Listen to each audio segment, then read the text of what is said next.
Hi friends, మా mummy వాళ్ళు నేను కలిసి మా మమ్మీ వాళ్ళతో మా అమ్మమ్మ వాళ్ళతో కలిసి కీసరగుట్టకు వచ్చాం ఫ్రెండ్స్. ఇవాళ ఇక్కడ కీసరగుట్ట చాలా మంచిగా అనిపించింది. కొంచెం లేట్ అయింది దర్శనం, చాలా హ్యాపీగా ఉండే.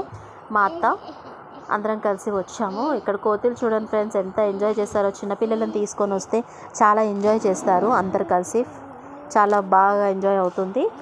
ఇక్కడ సరస్వతి కూడా ఇక్కడ ఉంది. మా పిల్లలు ఇద్దరు కలిసి దండం పెట్టుకొని వచ్చారు అక్కడికి వెళ్ళి. ఇక్కడ లక్ష్మీ నరసింహస్వామి కూడా దగ్గరలోనే ఉన్నారు ఫ్రెండ్స్. అంటే నార్మల్గా కీసరగుట్టకు వచ్చినప్పుడు మీరు వెళ్ళే దారిలోనే లక్ష్మీ నరసింహస్వామి దర్శనం కూడా చేసుకోవచ్చు అనమాట. అందు గురించి అని ఇవాళ హాలిడే ఉందని మా వాళ్ళకి అందు గురించి అందరం కలిసి వచ్చాం కీసరగుట్టకి. ఇక్కడ లోపలికి వచ్చాక అన్ని సరస్వతి టెంపుల్, వినాయకుడు అన్నీ ఉన్నాయి. అందరినీ దర్శనం చేసుకున్నాం. మీకు ఇదే లక్ష్మీ నరసింహస్వామి గుడి. మేము రిటర్న్ వెళ్ళేటప్పుడు ఇక్కడ కూడా విజిట్ అయ్యి వెళ్ళాం. మీరు కూడా ఎప్పుడైనా వచ్చినప్పుడు ఇక్కడ విజిట్ అవ్వండి ఫ్రెండ్స్, తప్పకుండా.